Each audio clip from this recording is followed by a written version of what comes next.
This video is third in the 20 series on finding opportunities before they become RFPs.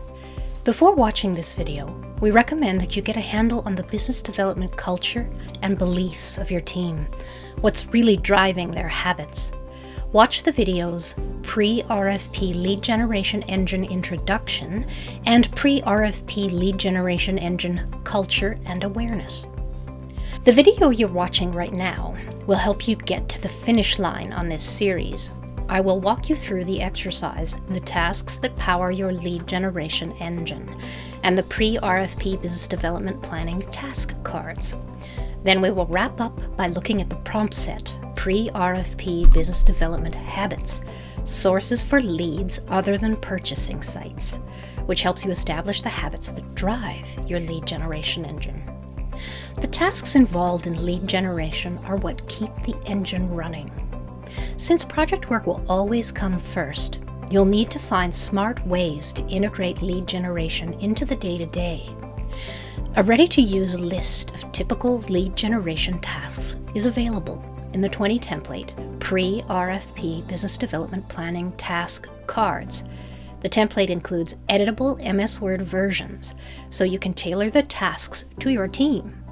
Both in-person and online versions are available, and you'll find the Pre-RFP BD planning template helpful in getting the most out of this process. These resources break lead generation down to 4 key areas: culture and awareness, recording and tracking, pull marketing, and accountability.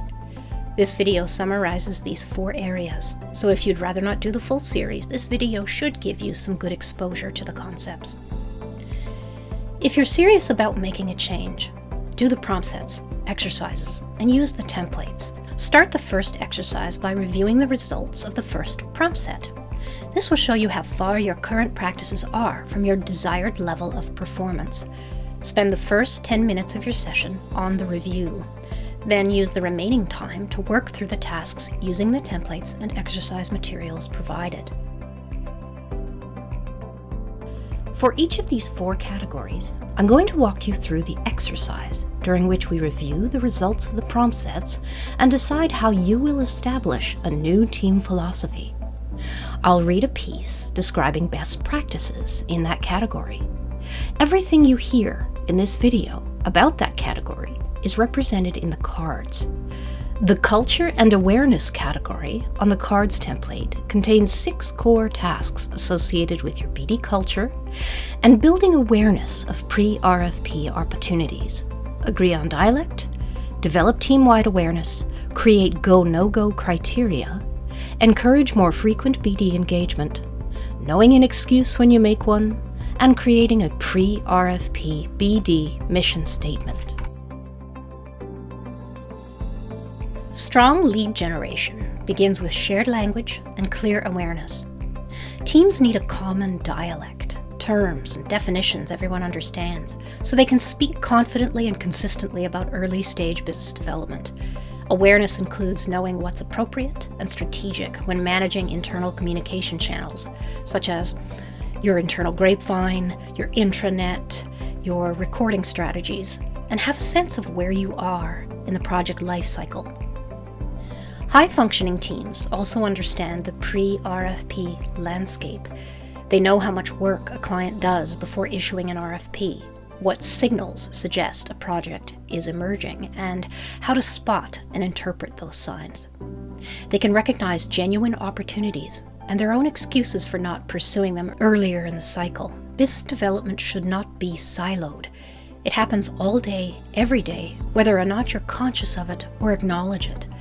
Every team member should be able to explain the importance of early awareness and why it matters. Now that you've heard the piece about those best practices, review the cards and decide which ones include the change you would like to see. With most of these tasks, you will already have something similar in place. For those cards, include a note identifying the work you're already doing. Incorporate that with all the cards so that your plan also includes what you've been doing up until now. This exercise is not about doing all the tasks, it's about creating a plan that acknowledges and assigns accountability to each one. You might only look at the plan once a year, but at least you made some conscious decisions about what represents valuable business development activity. The cards for this exercise can either be converted to JPEGs or printed. You can feel free to edit, add, or change the cards before completing that step. Choose which ones you think will be important for establishing a new aspect of your approach to BD. If you think something is missing or must change, do it right there in the template before you print or export.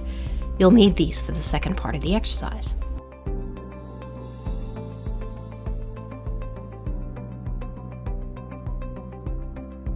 Effective teams track leads from the first hint of an opportunity, not when the RFP drops.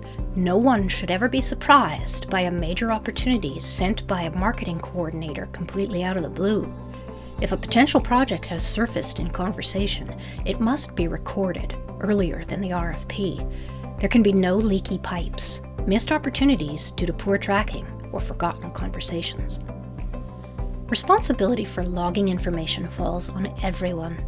Regardless of who hears about a lead, they're responsible for ensuring it gets captured. The tracking system should be simple, consistent, and accessible to the full team.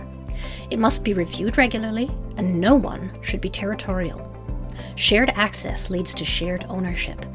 Best practices include logging soft leads, tagging them by source or topic, and reviewing the log at set intervals to keep it actionable and current.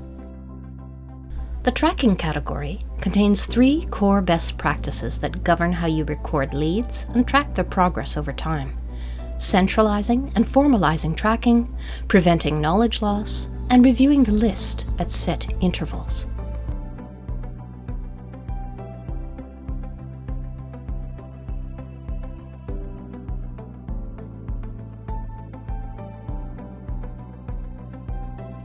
Pull marketing refers to the use of thoughtful, strategic communication and presence to attract client interest rather than push for it. It's the art of being helpfully present and valuable in the client's world before they're ready to buy. This includes direct communication with clients before, during, and after projects. It involves participating in events, engaging in community initiatives, and maintaining a visible, intentional presence on social media. Teams should also establish regular check-ins and document small wins during projects to show ongoing value. Small wins are good things that happen in projects that are presently underway. Never let these disappear. These are great stories to tell when pull marketing. High-performing teams redefine persistence as being reliably helpful. They avoid behaviors that feel pushy or self-serving. Instead, they use meetings with clients to ask insightful questions and listen rather than talk about themselves. They don't wait for RFPs to arrive. They check in early, offer relevant insights, and earn trust over time. They understand how to reach out with purpose, clarity, and confidence. If your team feels hesitant or fears they're being too eager, they may need new language and better outreach habits. And when something goes well on a project, capture it. Build a library of well-handled stories and small wins that can be used later. A template full of ideas for pull marketing strategies is available in the Social Media, Advertising, and Other Mysteries topic. Don't miss it. Pull marketing contains 3 core best practices for how you will attract the client's attention before the RFP drops: posts on social media, redefining persistence with clients, and planning enticing events. Accountability is a shared commitment. Everyone on the team should be thinking about business development at least once a day. Even the youngest members of the team, the most technical, the ones devoted to mostly technical work, should consider business development part of their responsibility. That means learning from missed opportunities, not to assign blame, but to improve. Everyone listens for signals, contributes what they hear, and helps the team stay engaged with opportunity development. Best-in-class teams build accountability into everyday routines, embedding BD updates in team meetings, sharing those small wins, and reinforcing that everyone has a role to play. A lead mentioned in passing always becomes a next step. Add it to the tracker, Set a follow-up date and assign someone to check in. When a loss occurs, strong teams don't complain, they investigate. What signal did the competitor likely notice earlier? What was their approach? What internal blind spots might have played a role? A client debrief after a proposal should focus not on what your team missed, but on what the competitor did really well. Accountability includes 4 roles and duties around lead generation and tracking. It's all fine to create a set of tasks, but if you fail to assign responsibility, you've missed an important step. The 3 best practices here are learning from misses, embedding BD into all team activities, identifying next steps with leads, and debriefing with clients after submissions, win or lose. Recognition matters. Teams should celebrate soft leads, follow-ups, great client questions, and signals well tracked. This recognition within your team can be public, in a team meeting, or private, a quick thank you. But it must happen. Desirable behaviors will continue if they are valued, recognized, and celebrated. Over time, the team should build BD competence, being able to clearly and confidently explain how their team pursues opportunities together at the earliest stages of the cycle. Recognition and competency complete the task cards. You should have a way for recognizing each other for good lead identification and tracking, and making it somewhat celebratory to reinforce the behavior. Competency includes learning, which you are already doing on 20. Consider how much further you'd like to take this learning. Feel free to add cards to all the categories, endeavoring to fit them with the other categories so it's all easier to remember. If you want to grow more gradually, eliminate some of the cards.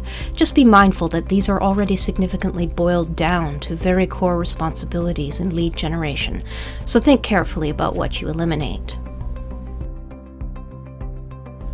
The cards you've created will be used during the second half of the exercise. The template for this is called Pre-RFP Business Development Planning Template. It consists of a large display with 9 steps. Each of the card categories has a section on this display. Place the cards in the correct category, then go through the steps from 4 to 9. Step 4. Decide on further learning. Decide what new skills and knowledge your team will develop. Suggestions can be found on the task cards. Use orange notes for additional learning. Step 5. Decide on terms, technology, and the next steps. Decide on at least 3 key terms you will use to describe pre-RFP BD activities. Use peach, taupe, and purple notes for these new terms. Step 6. Decide events and social media. Decide what you'll post, where, and when. Decide on at least 3 events you'll do in pursuit of major opportunities. Step 7. Create accountability. Decide who's accountable for each task, when. Try to spread this accountability so managers aren't doing everything. Use black notes for names. Step 8. Budget time. Use green notes to put time and spending caps on all identified activities. Choose job numbers if necessary. Consider breaking up opportunities into categories of investment. For the most strategic opportunities, plan a full schedule. Choose 2 further categories for smaller opportunities and create a plan for each with budgeting. Step 9. Add at least 1 fun thing. All the task cards suggest fun ways to complete the tasks. Choose at least one or create your own. Adding fun to tasks is an excellent way to engage people and help them be more creative. Internal fun can energize the team. Fun with the clients can make you stand out in the crowd as a team that's more fun to work with. Consider choosing 1 fun activity for the team and 1 for clients as a minimum. After you've completed the exercise, 20 recommends that you wrap the learning arc on this topic. Complete the prompt set, Pre-RFP Business Development Habits, sources for leads, other than purchasing sites. This prompt set is designed to build muscle memory around lead generation, strategic networking, and early detection of future work, especially in professional and technical services environments where timing and relationships often determine who gets the project. As a way to launch your new pre-RFP philosophy, complete this prompt set. You might not find leads on every prompt, but the set encourages the right daily behaviors and familiarizes you with the sources, so you can continue to find new leads in the future. Consider also creating a new custom prompt set based on the card exercise and the plan you created with it. Incorporate the new practices you decided to implement.